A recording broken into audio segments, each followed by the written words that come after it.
Dottie here. I want to show you how to use my journal kits. These are made from Tyvek, and you'll be able to make your own unique journal with this kit. I've dyed paper in the Victorian Burgundy kit with red beets. The leather vintage kit is dyed with coffee and tea. The shimmering blue and silver is more of a modern kit with dyed pages using hibiscus. Let's begin by opening our journal kit. You get this packaging kit, and with this packaging kit you're going to be able to make things with. Fibers that close the kit will be used on tags, pages, embellishments, and or a closure for your journal. It's a three-fold that you open up. And you've got 5 beads here that are made with Tyvek and that will add dangles for your journal. A glassine bag with 3 tags, a small, medium, and a large. The large has a tuck spot made with my fiber elements that has a little mini journal in it. 1 fancy handmade card with an envelope. I love having fancy cards in my journal just in case that special birthday or day comes up that you need to send to someone. We've got a special surprise envelope full of items that can be included into your journal. Here we have an inchie, and these inchies are another great item to have in your journal in case you need a special gift to give someone. I used to have one of these clips on my plaid skirt when I was a kid. I think these are just fun to have in your journal. These are all embellished with beads, fibers, finished off on the back on a satin piece of material. They are just gorgeous. 1 large tassel that you can use as a bookmark in your journal or down the spine of your cover. It's got beads and charms added to it and made with one of my Tyvek beads. 1 large paper clip ready to hold your pages together or clamp things when you're sewing your signature together. We've got our journal cover that is just gorgeous that it's all ready to go to put on our journal front with the velvet and Tyvek flowers and the fiber art piece. You're not going to find this anywhere else. A fiber art belly band, we're going to learn how to make and use that. It's on Velcro round, so it's easily to be removed, and then you can use it on your journal pages. Each kit comes with a free downloadable pages of stencils that I've done that will work nicely with this journal. This is a feather, very lightly, some ferns. We've got some round pages. I'm going to show you how to use these different pieces in your journaling. That comes as a free downloadable when you buy the kit. You get 2 dyed dictionary pages. And in the next video, I'm going to show you how to use each of these pages and make unique pages. This is a page from the National Geographic, and I've used Citrusol. It just does weird things to the text and the coloring on the pages. It's just gorgeous. You get 2 pieces of dyed red beet paper that is cardstock, 110 pound, and you've got 5 pages of the beet dyed 28 pound paper for just the normal pages, and 1 tracing paper that has been dyed that we're going to make a fun page with. I'm going to determine my journal size by the kit packaging so I can use part of it. It will actually be the journal when I get done. I'm going to use a cereal box for the stiffener. This just seems to be a perfect size for making a 5.5 by 8.5 inch journal. I love having this size of journal for doing my art and fancy stuff in. I don't just have one journal though, because this is my everyday, my travel journal that I take everywhere with me, and I write down everything I'm doing and need to do and where I'm going.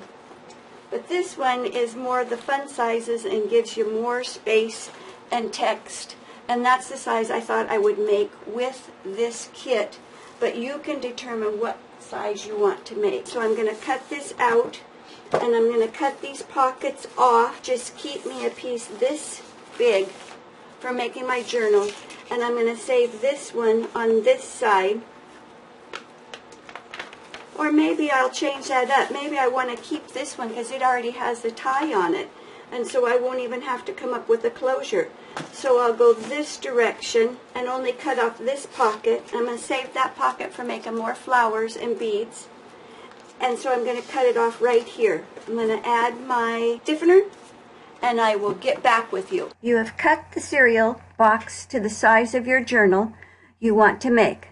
Cut the packaging a 1/2 inch larger all the way around than the size of the journal you are making.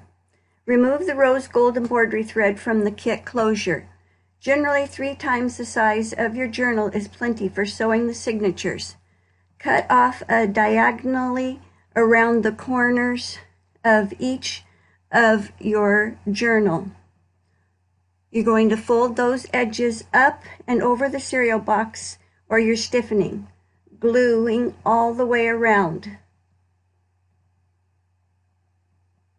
Making sure that you go from the center, pushing forward from the center and going out, keeping the wrinkles down and getting it butted right up against the edge of your stiffening. After you get that put on, you're going to let that dry, and we're going to make a template by cutting a scrap piece of cardstock, 2 to 3 inches wide by the length of your journal. There is no measuring with the way of making this 5-hole pamphlet stitch. Fold in half lengthwise, then fold in half widthwise, add a dot to center, and then fold each of those halves into the center, adding a dot at each intersection. Measure down a 1/2 inch from the top. Now you have 5 dots on your template. Mark the template top so you can use it at the top of each of your signatures. I like to have one template with the stitching drawn out so I know where I'm going when I start stitching. You start in the center and leave a 3 to 4 inch tail. You go down through the signatures and through the cover, through all layers into the next hole. You will be able to see this as I stitch the signatures together. I use a thick book to punch my holes into the signatures and cover so it doesn't go into my tabletop. Make sure the valley of the signatures is in the valley of the thick book. Find the center of your signatures, making sure your smaller pages are getting attached by several holes. Clamp down with your large clip, lining everything up with the template at the top of your pages.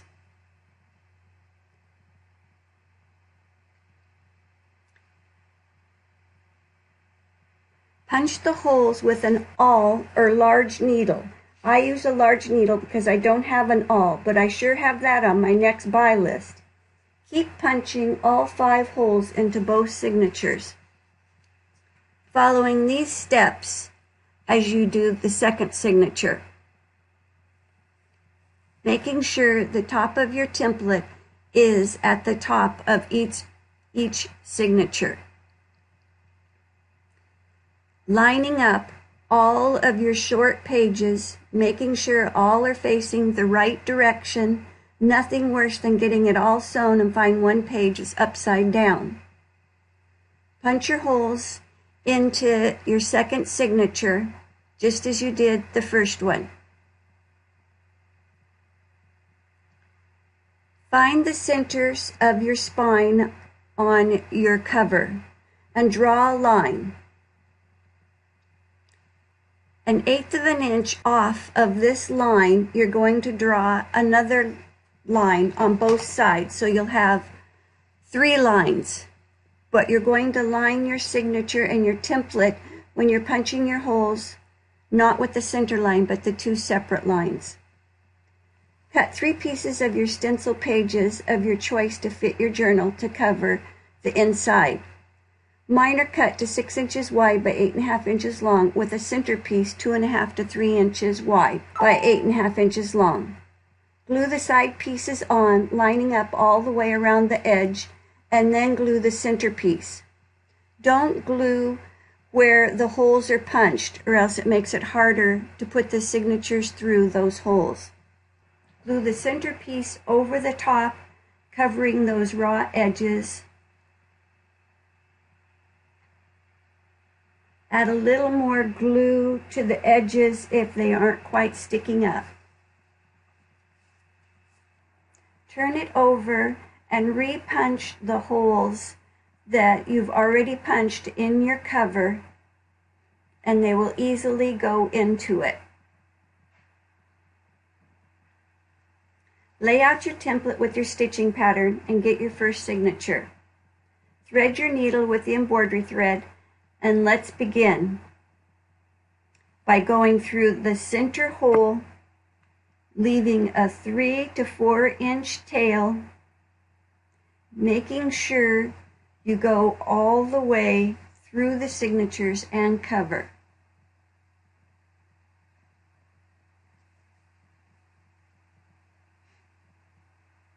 I sew mine in very loosely at this stage, making sure that I've got my template sitting close by, knowing which hole I need to go up through and down.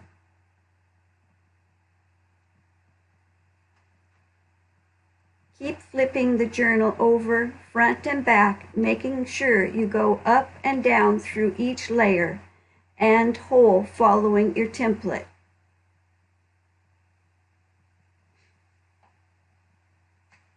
After you've got your 5 holes completely sewn,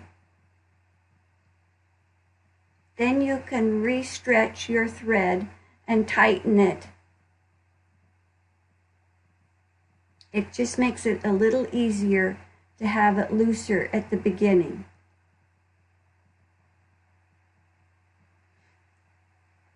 We skip all the way over to that hole when we're going down through. And now back down through the other direction. This takes a little bit of getting used to. Some say the second signature is easier to sew than the first one. I think that's just because you've done one and you're ready to try doing the second one.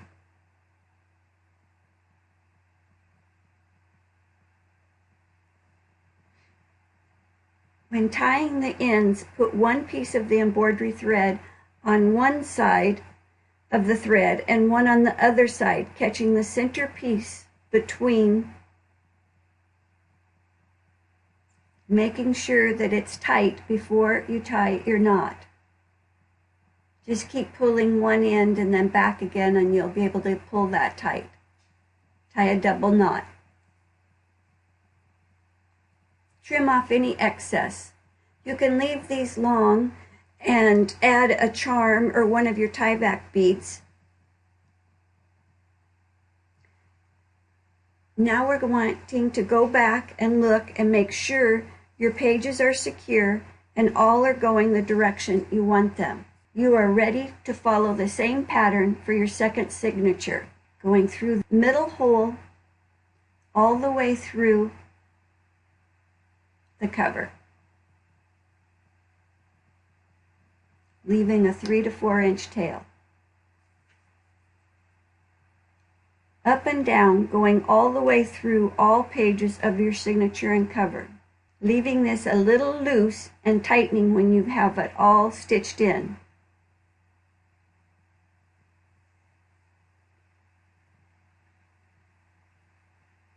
Sometimes I just have to pull the signature away from it and then go down into the cover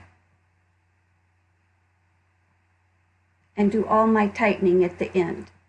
I keep flipping it back and forth to be able to see that I've got everything attached. I'm going from one hole to the next, skipping over on that one.